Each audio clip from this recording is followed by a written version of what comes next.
From the Ivy to the SEC, we break it down bold. Every hoop, every stat, every storyline told. From the Big 12 battles to the Big East grind, we cover every matchup with a champion's mind. Predictions, picks, you know we bring fire.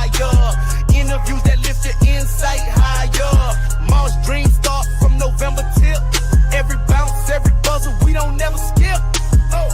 ECB where the gang gets real. College hoops coverage with all the heart and feel. Everything college basketball, let's go.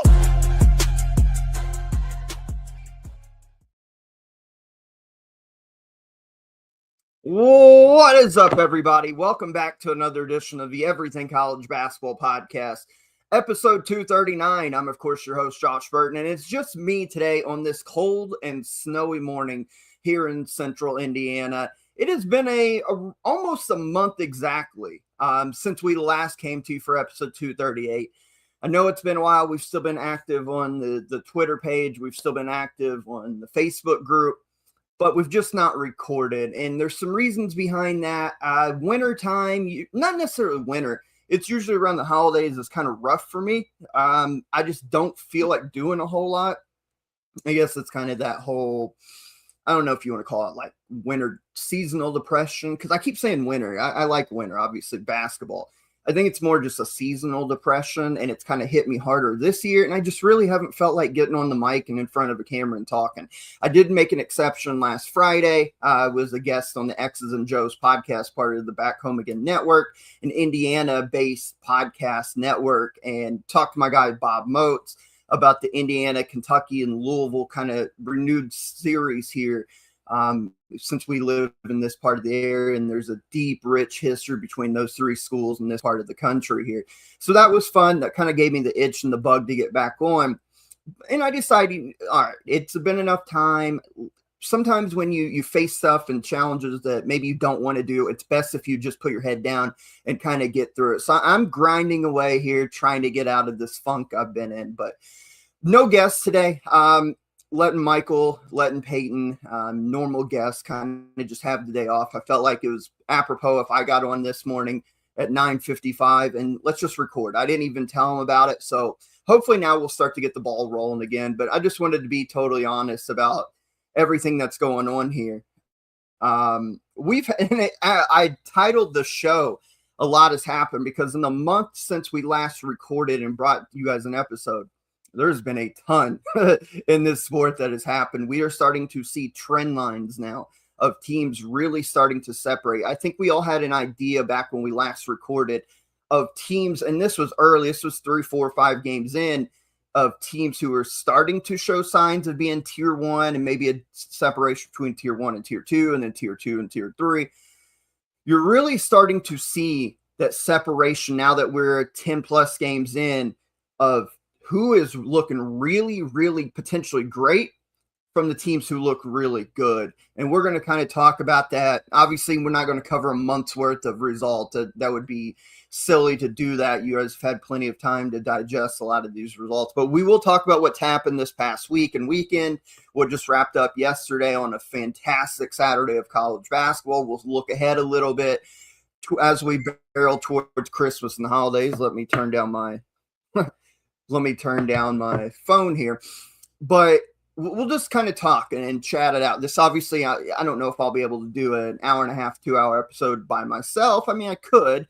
However, let's just talk and chat this out. We are live on the YouTube. We are live on the Twitter page, and we are live now. I finally got it reconnected, I believe, to our Facebook group. So we are live on 3 different mediums. If you're following along with us this morning, go ahead and leave your comments and chats like normal. We'll get to them, and we'll just talk this out.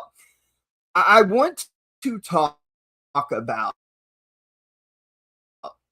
the tiers. I want to go back to that because KenPom, for those who aren't familiar with how KenPom works, you get your preseason rankings. They list every team out. And then for about the first month and a half, really, people still get so upset with it when teams lose and maybe don't drop as far as they should, or your team maybe was started the season lower in KenPom and it's been winning and maybe not making the jump that you want. the preseason rankings are still baked into that for like the first month and a half. But I think what we're starting to see when we look at KenPom here is it's starting now to match up to what we have been seeing with our eye test. The top 10, I mean, in KenPom as of this morning, Michigan, Iowa State, Gonzaga, Duke, Arizona, Purdue, Connecticut, Houston, BYU, Louisville. The next group after that is Vandy, Michigan State, Florida, Illinois, Alabama, St. John's, Kansas, Tennessee, Kentucky, and Nebraska. I think when you look at that, Michigan, Iowa State, Gonzaga, Duke, Arizona have been phenomenal. Arguably the five best teams in college basketball. Then you have Purdue, Connecticut, Houston right below them. Each of them have taken a bump along the way, but they're still really, really good. We all can agree that they are right there in that same kind of tier right there. BYU and Louisville as well. They've looked really impressive so far. Vanderbilt's undefeated. Now, if you want to argue maybe they've not played anybody yet, I mean, they've got a good win over SMU and St. Mary's and VCU. UCF is in the top 55 in KenPom right now. So I think they've been challenged. But if you're still looking for them like some of these other teams have been beaten up on top 10, top 15 opponents, then yeah, Vandy's not been tested in that aspect. But all it takes is you sit down and watch Mark Byington's team. That's a really good team. I think Vanderbilt's going to cause a lot of problems in the SEC this year. We know how phenomenal Michigan State's been. They were a couple plays away last Saturday from being unbeaten with incredible wins. They're sitting here 12th at KenPom right now at 9-1. And I just don't think anybody wants to play Tom Izzo's team right now.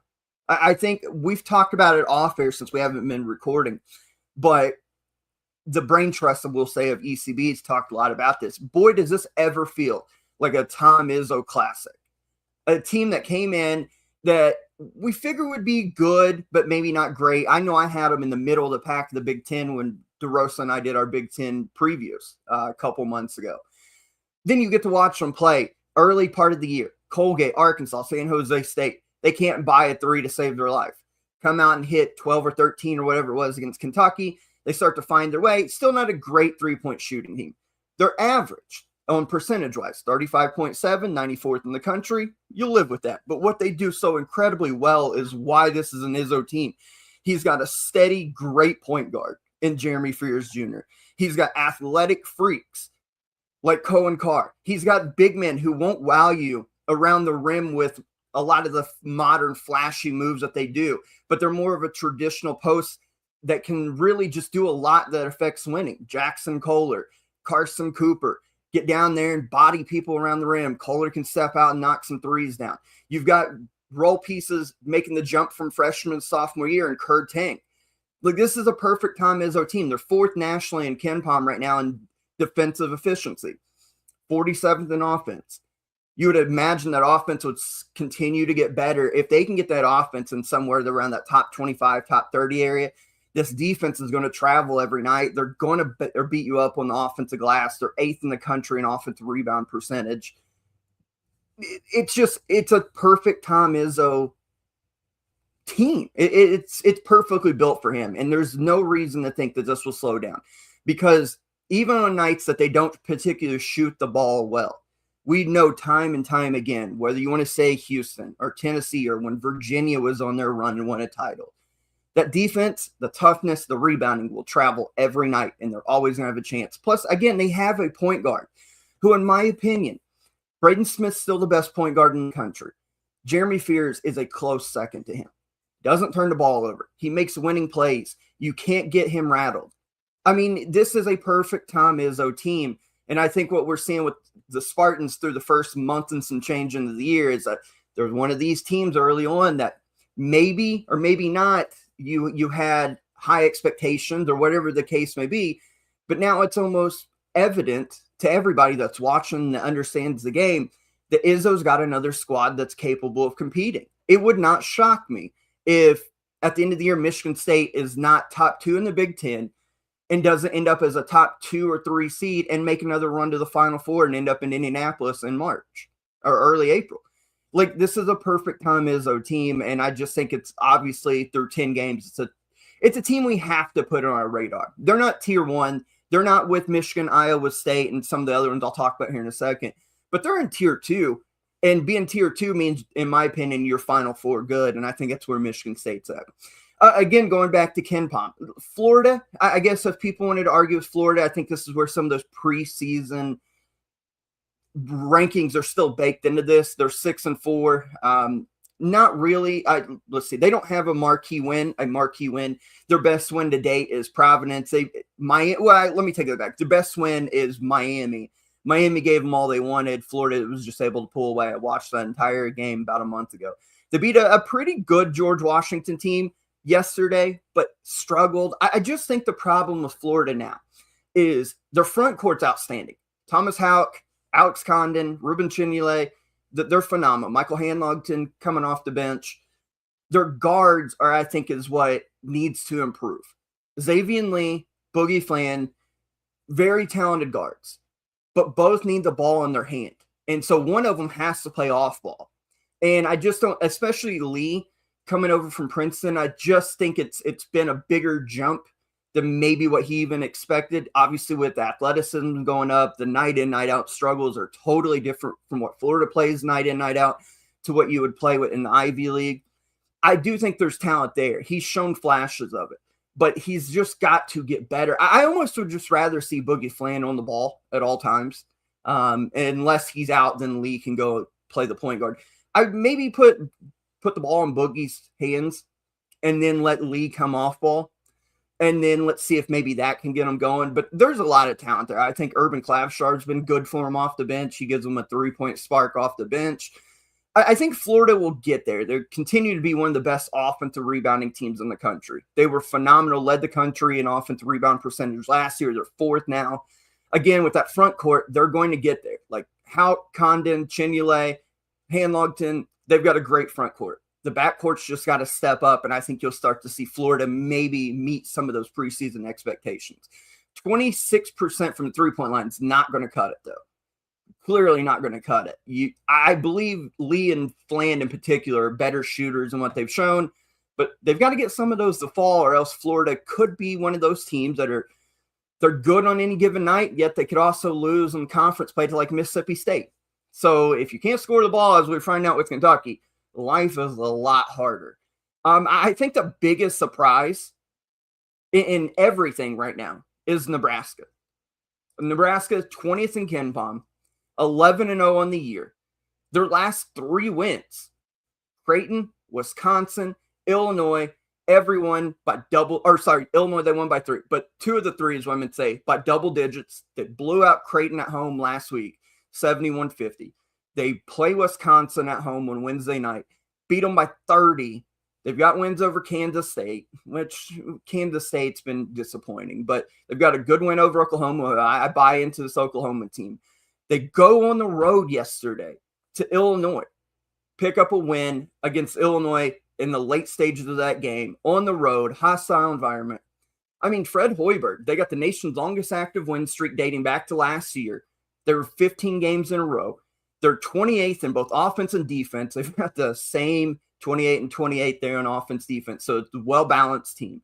And I do think the defensive end, because with Hoiberg's teams, you expect this offense that's cutting and moving and spacing and everything that goes into it. But the defensive end, I think, is where they've really bought in and turned them into a legitimate top 20 team in college basketball. This isn't a fluke right now. It's a legit top 20 team in college basketball. Rink Mass is back for his 6th year, I believe. The injuries cost him some time. Price Sanford coming in from Iowa has been a revelation for him. Sam Hoiberg out here making plays, like dropping dimes, ripping people, going to the rim, getting steals. This Nebraska team, the Big Ten is really tough this year, and we can argue that it's the best conference in college basketball. I think there is a strong argument to be made. But man, Nebraska now has put themselves in a spot where you've got to consider them up there to finish in the top 4. An upper half finish, get a double bye in the Big Ten tournament. Their defense, though, is what's carrying them. They can shoot. They can play pretty basketball on the offensive end. They can beat you up now. But defensively is where they're shrinking the floor. They're playing gaps, and they're not dying. If you set screens on, let's say, Sam Hoiberg, you set a flare screen for him, he's not dying and allowing himself to be screened. He's fighting over it. If he does get screened, there's help there, and then there's help for the helper. This Nebraska team is a bundle of joy to watch. And I think it's fun for college basketball. Hoiberg's got something really fun cooking down there in Lincoln, Nebraska. Let's check here. So I want to go back, keep it kind of in the Big Ten a little bit here. Tier 1, we've talked a little bit about. In my opinion, Michigan, Arizona are the two best teams in college basketball. I know if you're an Iowa State guy or girl, you'll argue, well, what about the Cyclones? I think Iowa State is incredible. Second in KenPom, 10-0. They go to Purdue last Saturday and hammer the Boilermakers in Purdue, in Mackey Arena. Having been there to cover games at Mackey Arena for a big-time environment, that is an extremely tough building to go get a win in. And they went in and smacked Purdue around. They come off a Thursday night game where they're playing their in-state rival Iowa at home. Close game, they get a win. That's all they've been doing. Beat Creighton. They beat Syracuse up. They beat St. John's by 1 to kick things off there back last month around Thanksgiving out there in Vegas for the players there. This is an incredible Iowa State team. TJ Altenberger, since he's been there, they've been defensive-minded. Second defense right now, but 10th in offense. They're third in effective field goal percentage. They're 29th in turnover percentage on the offensive end, which means they don't turn the damn ball over. They're also second in turnover percentage on defense, which means they do turn you over. They're 47th in offensive rebound percentage. They're third in three-point shooting at 43%. They're 25th inside the three-point arc at 59.8%. This team can do it both ends of the floor. They've got stars in Milan Momcilovic, Joshua Jefferson inside, Tamin Lipsey as that star guard in the backcourt. And then they've got good role players, Blake Buchanan, Killian Toure. Like, this team has it all. And you look at the layout of the Big 12. I just mentioned Arizona. I think Michigan and Arizona are the two best teams in college basketball. Iowa State is just a fraction behind them, if at all. And you can argue with me. If you want to believe Iowa State's in that same category, then I won't argue with you, because I think Iowa State's been phenomenal. I just think the body of work overall, what we've seen in the quality of opponent, is just a little bit better from Michigan and Arizona than what we've seen against Iowa State. But that's no knock on them, because I think they're incredible. But you look at the Big 12 now, and again, you go back to our preseason predictions. We thought, Houston, Kansas, Arizona, potentially there were some outliers there for Arizona's freshmen, and then the play of Jaden Bradley. But if you look at the Big 12 now, Texas Tech was in that mix early on.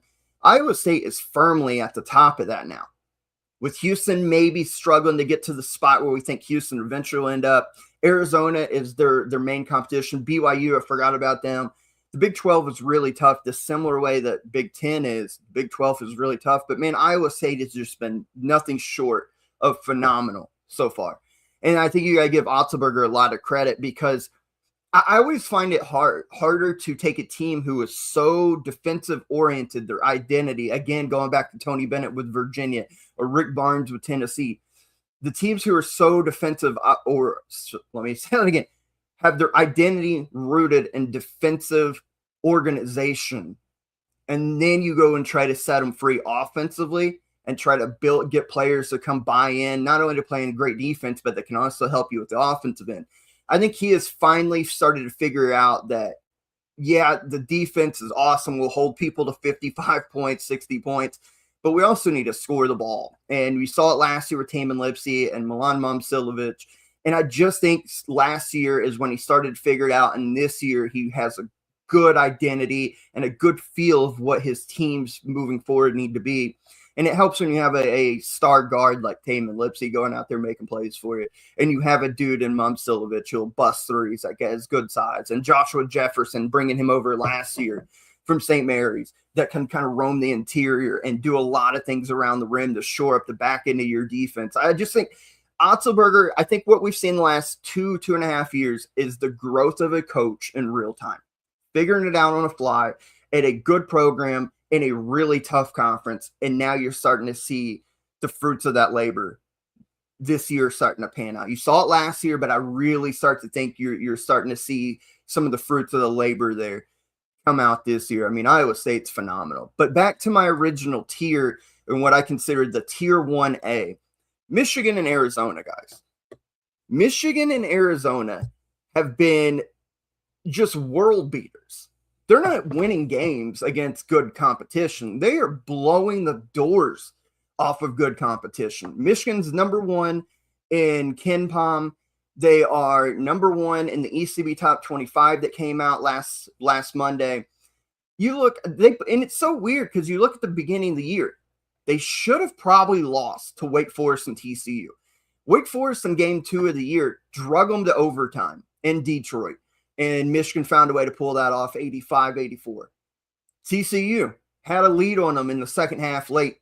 Michigan found a way to win that 67-63. But it's like as soon as they went to Las Vegas and they got out there with the high risers and the gambling and all the fun and the lights of Vegas, that's when they decided, you know what? Let's just go out and not even be a good team. Let's just be a great team, a world beater. To play off the topic of pro wrestling, let's be Gunther. In a world full of Dom Mysterios, who's good, real good, let's go out and be Gunther. We're Terminators, we're Destroyers, we're world beaters, we're career enders. And that's what they've been ever since they went out to Las Vegas. They blow out San Diego State 94-54.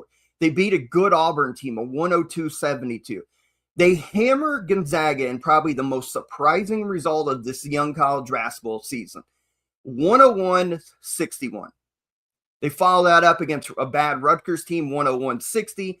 They beat a decent enough Villanova team on Tuesday night at home, 89-61. And then Maryland gave them a scare yesterday. We'll go ahead and talk about that real quick.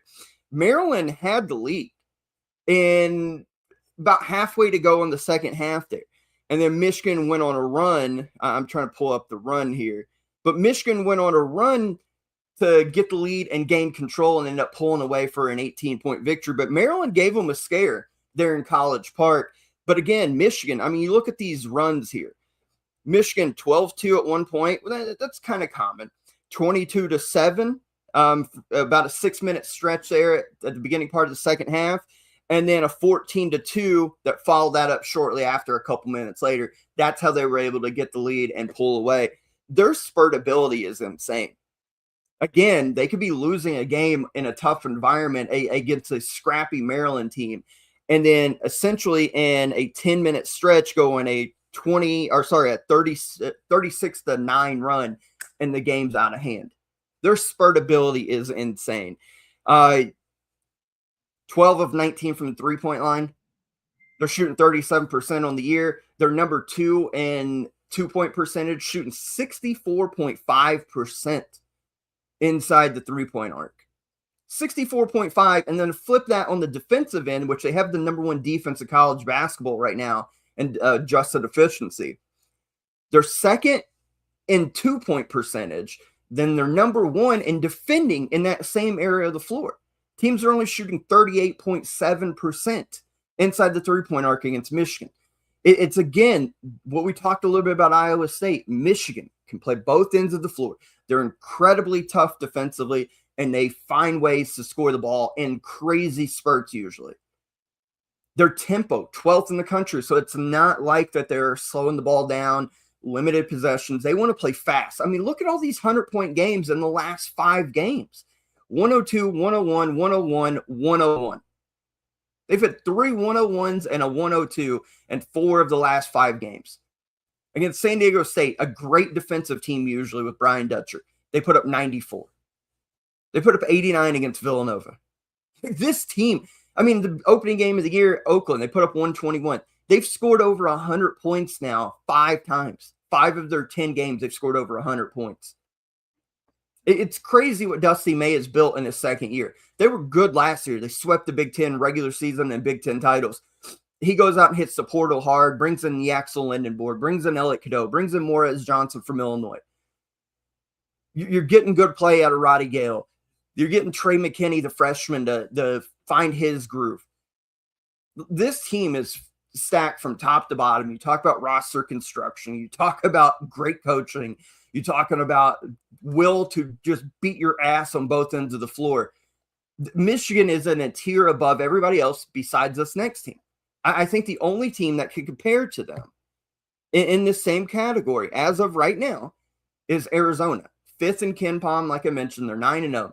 That we talked about when they beat Florida to open the year, 93-87. And an incredible win. Koa Pete broke out on the national stage game 1. Since then, they played a hard-fought game and against a rival against UCLA. UCLA had the lead multiple times in that game. Arizona finds a way to win in a grinded-out, ugly game.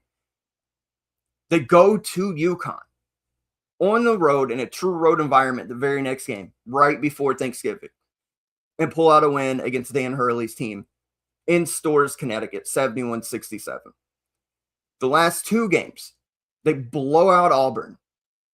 Blow them out. 97-68. And then yesterday, and it says semi-away, but everybody knows that was an away game. It was played in Birmingham. What was that? The Legends Civic Center or whatever that's called. Legends Arena, I think. They pull away and beat the hell out of Alabama and hold an Alabama team who is known under Nate Oates as being this high-flying offense, analytically, with the modern offense, space and pace and all that. And Arizona just beat the brakes off of them, especially in the second half, 96-75. You want to talk about balance from Arizona. 10 of 26 from the three-point line, 38.5%. 14 of 20 from the free throw line. Only 4 turnovers in a game which they took 84 field goals. They took 84 field goals. They only had 4 turnovers. They had 10 threes. Braden Burries, 28 points. Jaden Bradley, 13. Mo Krivas, 14 and 14. Toby Awaka, 7-15, just that do-it-all dude off the bench, sometimes spot starter when need be. Undersized, big in a lot of aspects, but will just fight you. He's got that Dennis Rodman complex about him. Going back to when he's playing at Tennessee for Rick Barnes. There's a lot of matchups, him being an interior guy at, 6'8", that he's going to be undersized going against dudes who are 6'11", 7 foot, 7'1". And he ends up with 15 rebounds because he has a never-say-die attitude, knowing that if he wants to stay on the floor, he's got to defend and rebound. 15 rebounds.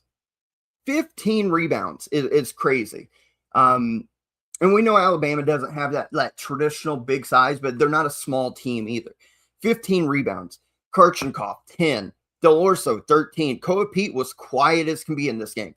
19 minutes, 6 points, 1 board, 1 assist. But when you get production from guys like Awaka and Del Orso and Karchenkov, and Mo Krivas, and Jaden Bradley, and Braden Burries, you can have your star freshman have an off night and still win by 21 points in basically a true road environment against another top 15 team. That's how good Arizona is. 7th defensively in adjusted efficiency, 8th offensively. They're 8th in offensive rebound percentage. They're 46th. They're shooting 37.7%, 46th best in the nation at 3-point percentage. This is a well-balanced team. And again, similar to Michigan, it's not like they're playing slow. They're 39th in adjusted tempo. This is a team Tommy Lloyd wants to get up and run. They want to play fast. They want to have you miss a shot, grab the defensive board, one outlet, and they're gone. They want to force a turnover, and then they're off to the races for a home run. I mean, Arizona and Michigan, in my opinion, based upon resume, based upon results, win margin, depth, coaching, Michigan and Arizona are the 2 best teams in college basketball, in my opinion. Then you would throw in Iowa State. Gonzaga, despite the ass beating to Michigan, they've been really good. I know Duke fans will be like, well, what about us? I think Duke's phenomenal. 10-0, 4th in KenPom. They've good win against Kansas, good win against Arkansas. I'll talk about Arkansas in a minute. Good wins against Florida, good win on the road in their last game against Michigan State. They've got a good resume so far.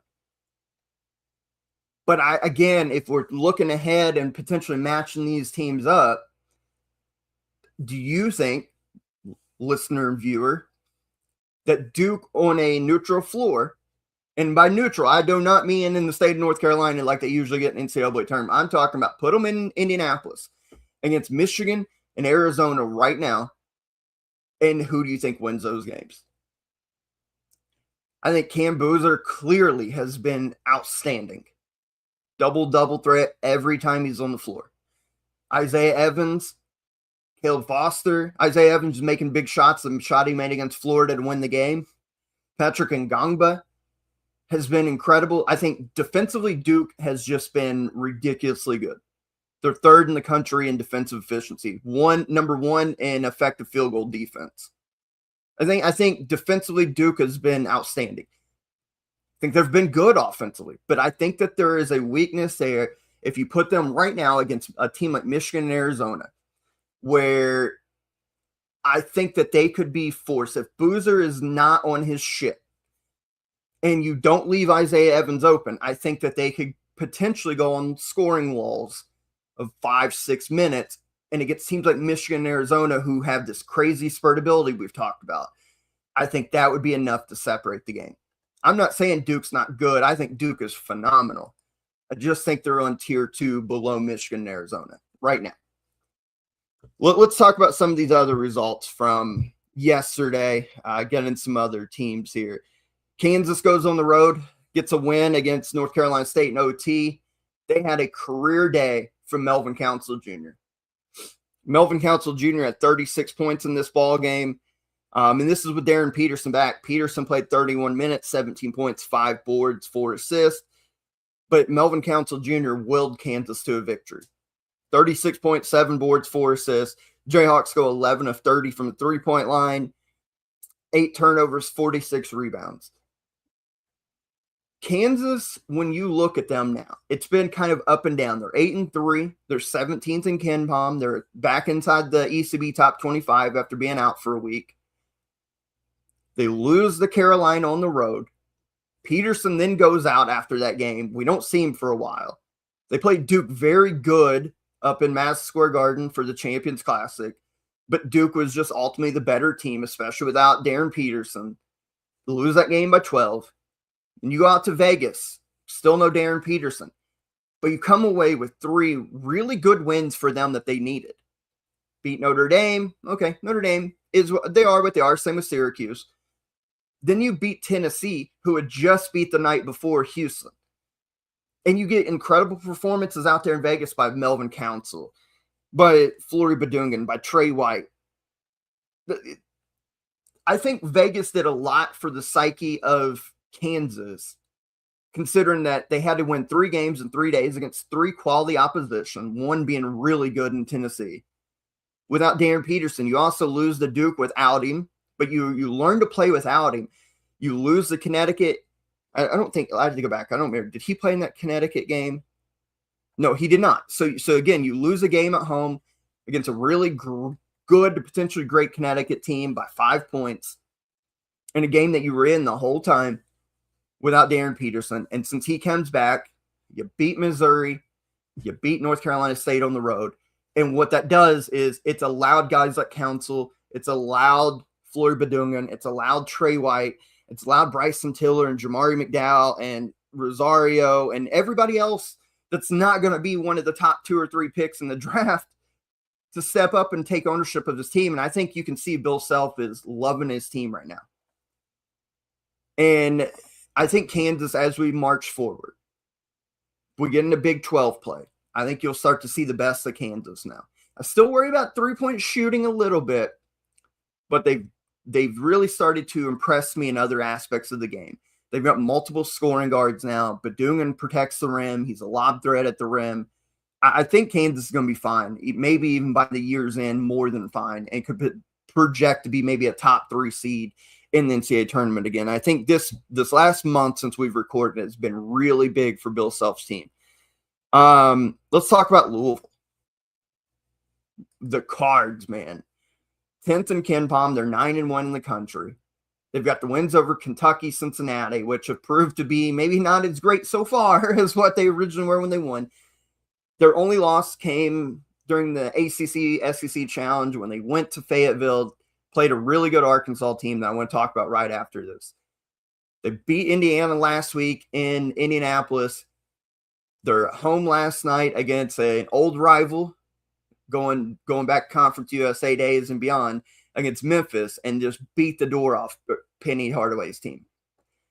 I mean, Louisville, the number 2 offense in college basketball in adjusted efficiency, 34th defense. They play an incredibly fun, fast tempo, 37th in the country. They're 11th in average possession length. It's only taken 14.7 seconds to get a shot up. And they're really balanced, I think, a lot of different aspects. They shoot a ton of threes. Like, they're number 1 in the country in three-point attempts to field goal attempts. 55.4% of their shots on the floor come from three-point. That's an incredible amount. I mean, if you stop and think about that, how many did they take yesterday? It had 54 field goal attempts. 35 of them came from three-point line, and they made 18 of them. This is not a new thing either. They've hit like over 15 multiple times this year. 18 of 35 from the three-point line for 51.4% is just insane. Nobody has a bigger weapon from the outside than Louisville. I mean, just as a collective. We've always heard the great equalizer in basketball these days is the three-point line, and nobody utilizes the great weapon or the great equalizer more than Louisville Cardinals. They have the great equalizer in the three-point line. Because of that, they're never out of a game.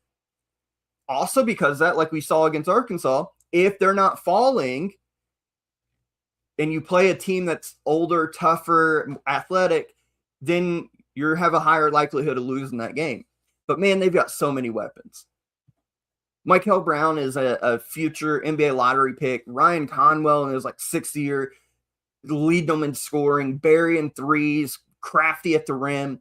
Sonata Frew has been one of the breakout stars this year, in my opinion, because we just didn't know a lot about him coming from Germany. But he's that big that kind of glues everything together. They have 4 dudes out there at all times that can shoot from 3 and space the floor. He goes down there and fights for every rebound and gives them second and third opportunities. He's finishing around the rim, and he's defending. Kenai Ruth's, Adrian Woolley coming off the bench has been good for him. Ali Khalifa is not much of the offensive player. Really can't defend either, but he's a hell of a passer. When they run their flare actions, he is a great passer. If you overcommit and you don't have any weak side help, he's dropping dimes back door. Isaac McNeely is just, you cannot give him any space. He's going to bury it on you. Louisville is a legitimate, and honest to God, legitimate Final Four team. It all comes down to what happens, similar to Arkansas game, when the threes aren't falling. Can't they continue to get their back cuts, get their good looks, find people open, move the ball from side to side, don't try to go one-on-one play, and try to have one of your guards think that I'll be the guy that gets us back in this game. If they can stay focused, stay locked in defensively, because they're not the biggest team. Like, they have okay size, but they're not the biggest team. So rebounding in particular is an area of potential weakness. So they have to gang rebound. You need your guards to come downhill and rebound. But, man, Louisville has the look of a team that can make it to Indianapolis and make a Final Four. This Louisville team's incredible. The Arkansas team, excuse me, it's winter time, guys. Sorry for the sniffles there. My nose stopped up. Arkansas, the team that they lost to, their only loss. Arkansas has climbed back up to 25th in KenPom. They're back in the ECB top 25. They're climbing up, actually, after dropping out a few weeks ago. Arkansas is 8-2. Their only losses at Michigan State by 3 points. And then against Duke on Thanksgiving night there in Chicago by 9 in a game in which they led pretty late into the game.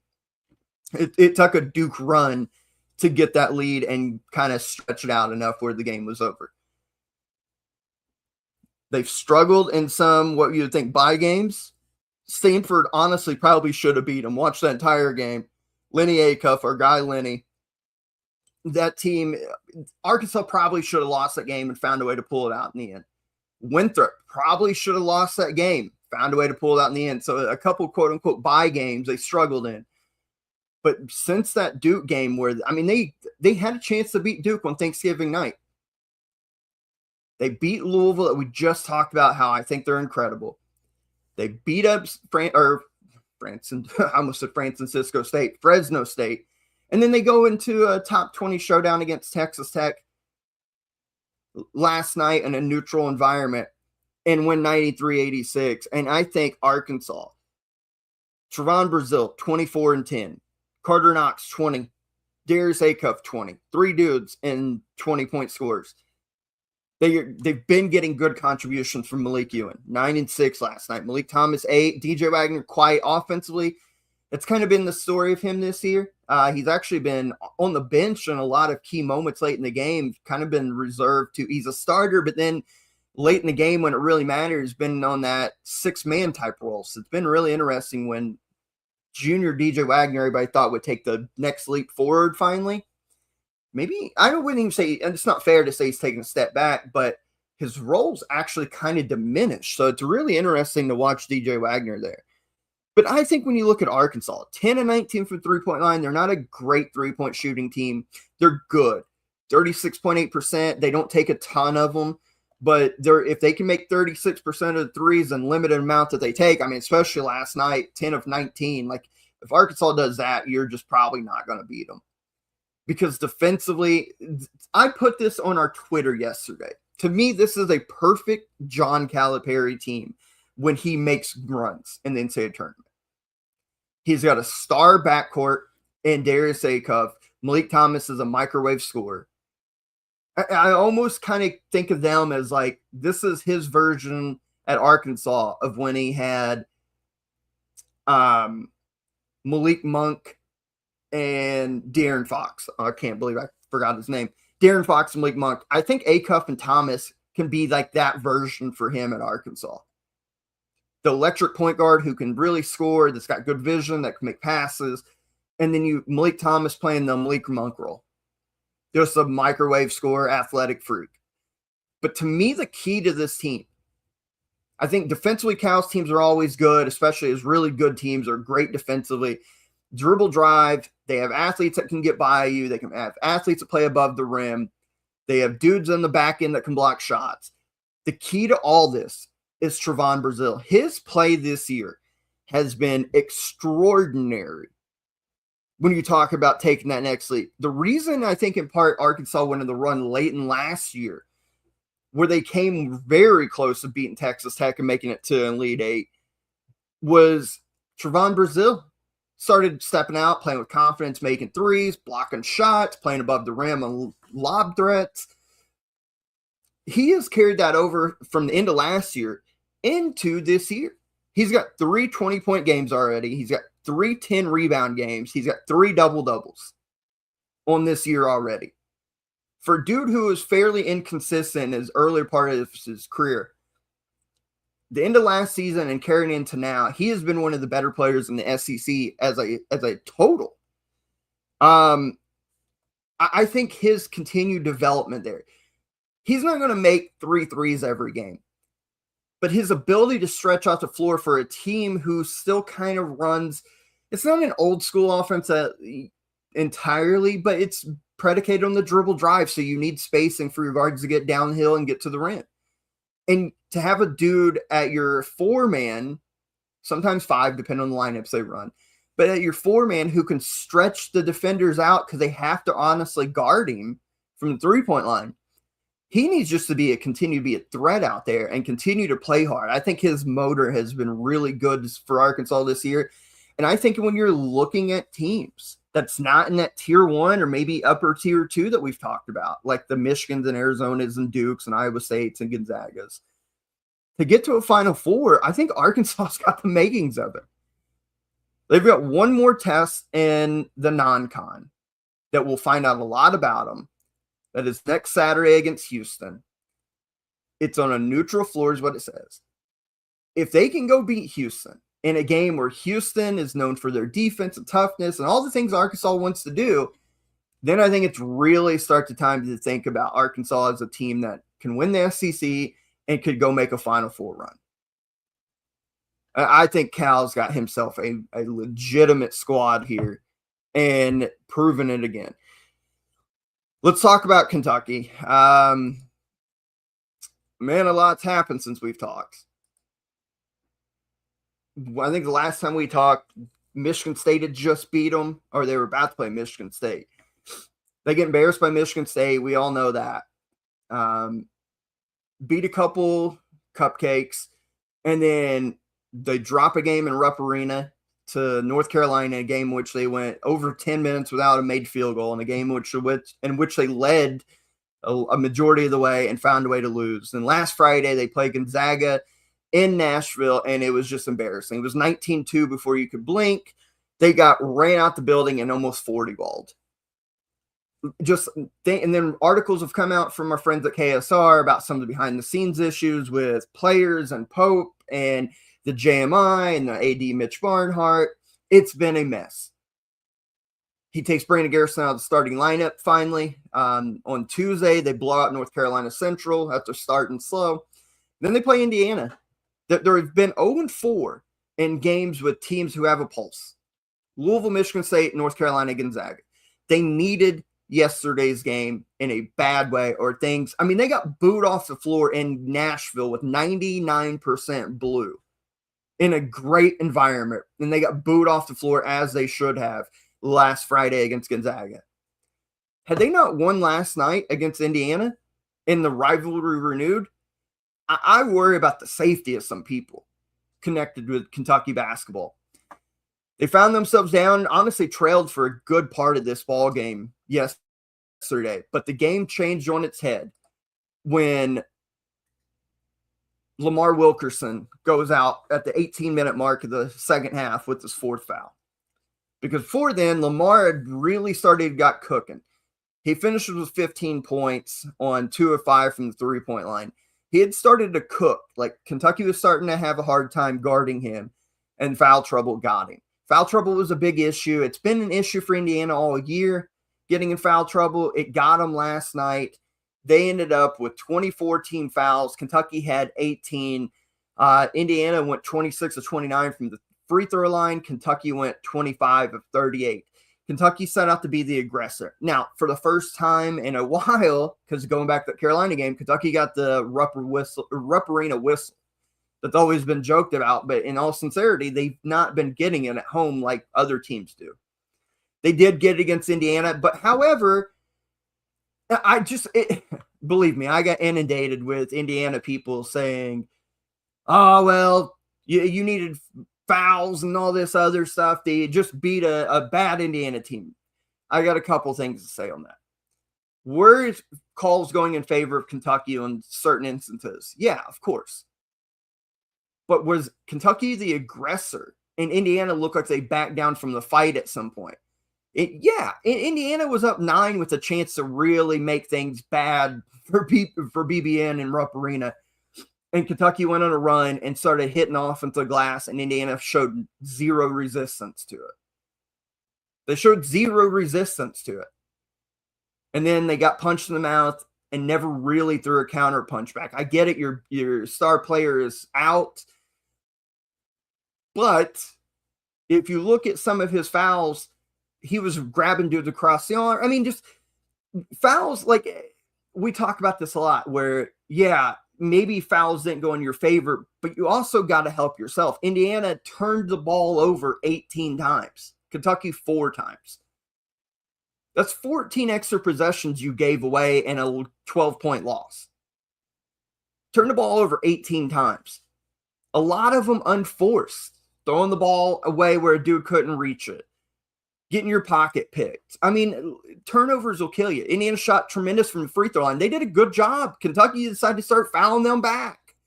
Like, when Kentucky was down 8 or 9 points there at one point, they got Indiana foul trouble and then decided, you know what, we'll foul them back to make this even. It was crazy. And then Indiana. This is a potentially really good three-point shooting team in the same mold as Louisville. Not as good as Louisville, but in the same mold. But when they go cold like they did last night, 4 of 24 from the three-point line, they have a hard time generating offense. It's just, if Indiana to be successful this year has got to make their threes, and they've got to have Wilkerson and DeVries on the floor at the same time, because then they become really tough to guard.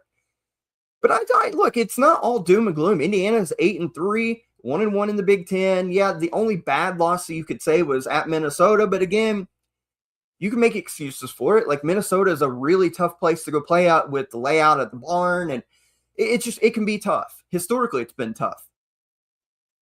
Indiana's 8-3. I think this is still a really good Indiana team potentially. Just got to figure out a few things, how to score when your threes aren't falling, and how to stop fouling in particular. And then, of course, you can't have 18 turnovers on the road. For Kentucky, I don't know how much this changes. Like, you needed the win. It was great. 7-4. You're starting to get healthy. This was the first time Mo Diabate had played in a couple of games. His impact was felt. 14 points, 12 rebounds in this game. Otego defensively was good. He chips in 10 points. I think Jalen Lowe being back and really starting to play, 13 points, 5 boards, 2 assists. The offense just run a lot better with him. They're not a great half-court offense, but with him on the floor, your spacing's a little bit better. Brandon Garrison, for all his flaws, and rightfully so, like I said, got booed off the floor. Not just him, but the Kentucky team, but he was subject of a lot of it because of effort, and he got yelled at on Tuesday against North Carolina Central. Pope yanked him out the game, didn't put him back in. Really been critical of Brandon Garrison, rightfully so, and I thought he played his best game all year. If you only looked at the box score, 20 minutes, 6 points, 5 rebounds, 2 assists, 2 turnovers, 1 block, 1 steal, 4 fouls. You would think, yeah, well, how much impact? If you watch the game, his communication on help side, his communication when they had to switch, being a rim protector, fighting for loose balls, fighting for rebounds.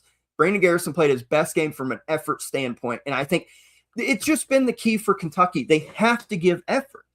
They've been embarrassed a couple times now and just rolled over and took it.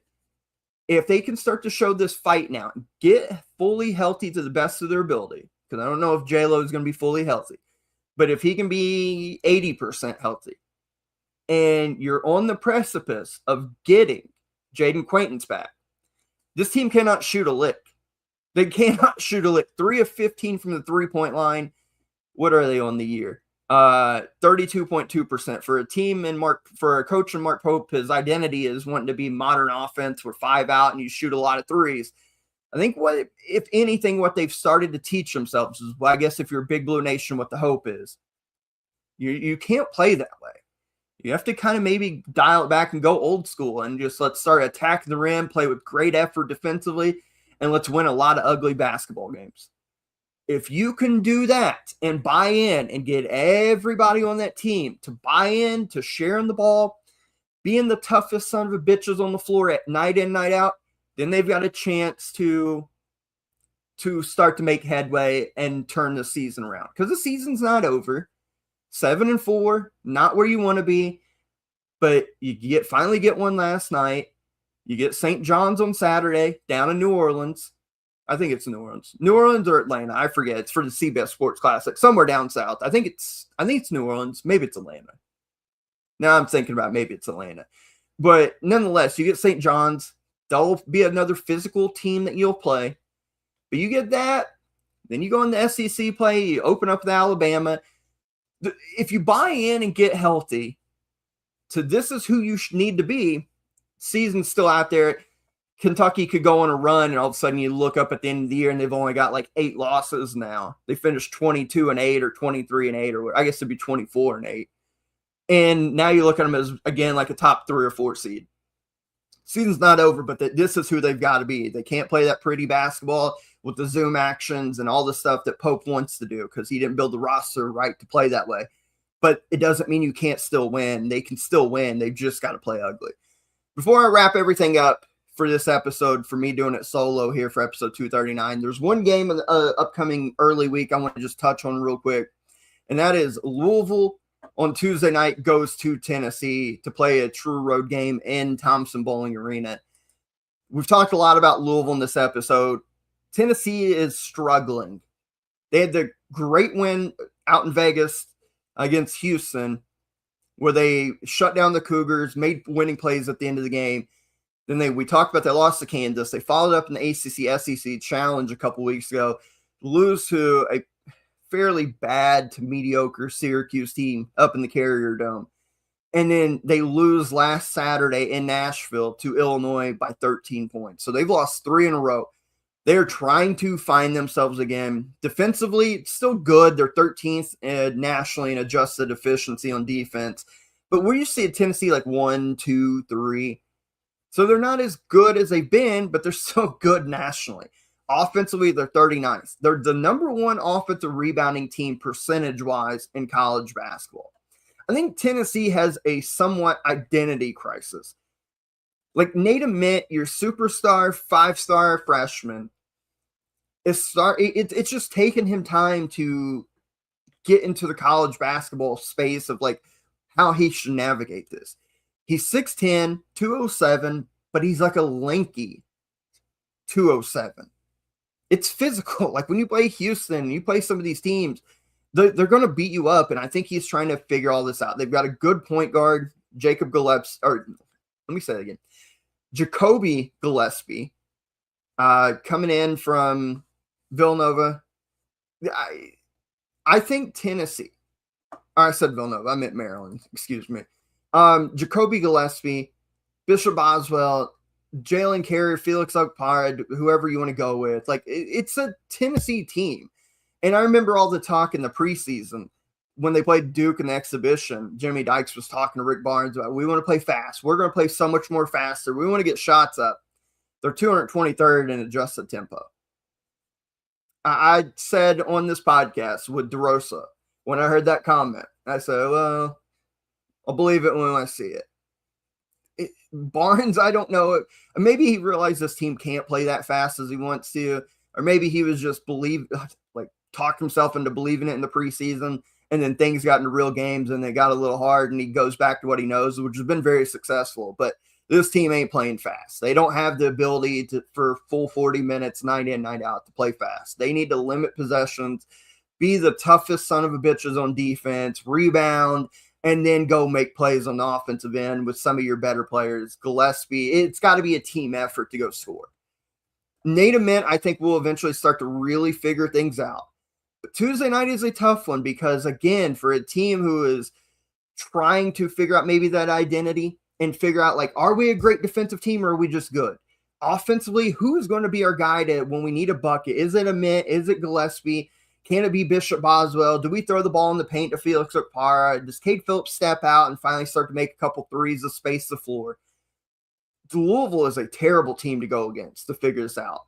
Because if you don't defend the three-point line, which Tennessee has so far, 53rd in the nation in three-point percentage defense, teams are only shooting 29.7. However, no offense to Syracuse, Kansas, or Houston, they don't present the type of offense and the type of threat Louisville will present to them with 5 out, incredible spacing, pushing the ball off misses and makes. It's going to test your transition defense that can, when you overextend trying to defend some of the action that they run for a three-point shot, you're getting back cut or you're getting whipped to the rim because your weak side help's still stuck in the corner, staying on a guy. This is going to challenge them. Now, they are at home. Thompson-Boling is a really good home court environment. But if they allow this to start to be a track meet, I think Tennessee's in a world of trouble. However, if Louisville starts missing threes and Tennessee's defending them like they've been doing so far, Tennessee will dominate the glass. I think this is a battle of a couple things. If the tempo gets going up and down, Tennessee's in trouble. If they allow Louisville to start seeing the rim and getting clear looks from three, they're in trouble. If Louisville's missing threes and turning the ball over and not getting rebounds, Louisville is in trouble. Whose will breaks in this contest on Tuesday night? At the end of the day, give me the team that is elite offensively and good enough defensively versus the team who is good defensively and okay offensively.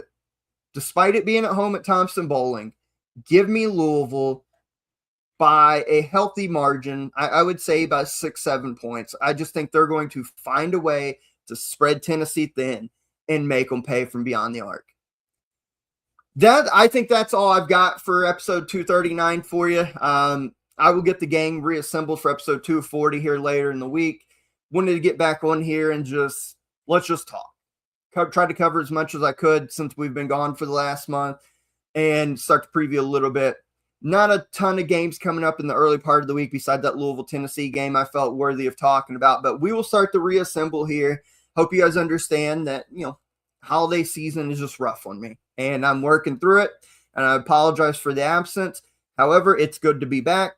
College basketball has been awesome, and we can't wait to come back to you guys for episode 240. When you watch this, please leave a like and follow and subscribe to the YouTube channel. Follow us on X if you haven't. Go join the Facebook group at just go to Facebook, search up Everything College Basketball, send an invite. We'll accept you in there. We appreciate all the support and love, guys. And for wrapping up for me here and everybody at the ECB team, we hope you guys enjoyed this, and we'll catch you at episode 240. We'll see you down the road. Peace.